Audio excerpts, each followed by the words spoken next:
ururka Sadaqa Jaariya Ikhlaas oo wakiil ka ah Maama Shariifa Cali Ilig Bayle iyo caruurteeda ayaa duleedka magaalada Marka ka hirgeliyay ceel ay u waqaftay hooyadeed iyo aabaheeda. ceelkan oo ah mid waqaf ah ayaa ururka Sadaqa Jaariya Ikhlaas waxaa laga hirgeliyay xaafadda Iskaduuto ee duleedka magaalada Marka ee Shabeellaha Hoose. dadka deegaanka ayaa sheegay inay ka mahadcelinayaan garab istaaga ay ka heleen Maama Shariifa Cali Ilig Bayle oo ay u soo wakiilatay ururka Sadaqa Jaariya Ikhlaas oo ah mid u taagan inuu wax u qabto dadka tabaalaysan. ceelkan ayaa loogu talagalay dadka deegaanka oo baahi weyn u qabay inay helaan ceel biyooda. waa kuwan qaar ka mid ah dadka ku nool magaalada Marka gaar ahaan xaafadda Buulada oo ka mahadcelinayay ceelkan waqafka ah ee laga hirgeliyay magaaladaas. Assalaamu calaykum waraxmatullaahi wabarakaatu. Maama Shariif ceelkan aan noo qoday abaal weyn aan ku haynaa xoolaheena cabayaan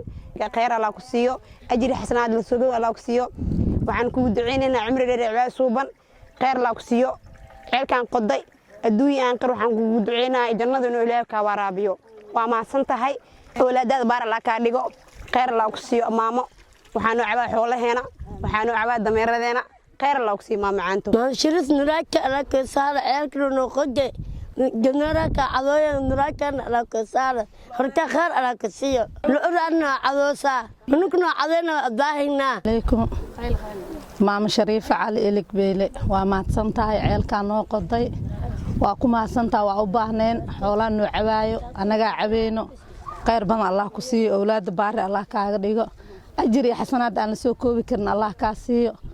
ururka Sadaqa Jaariya Ikhlaas ayaa wakiilka gabdha Soomaaliyeed oo muxsiniina kuwaas oo ku nool dalka dibadiisa si loo caawiyo agoonta iyo kuwa danyarta ah ee ku duruufeysan dalka gudihiisa. ururka Sadaqa Jaariya Ikhlaas ayaa waxay hore u qabteen adeegyo samafala oo laga faa'iiday waxaana ay ceelal hore ay uga hirgeliyeen magaalada Marka ay Shabeellaha Hoose. ururka Sadaqa Jaariya Ikhlaas ayaa ah mid wax u qabta dadka agoonta ah iyo kuwa kale ee duruufo ay haystaan.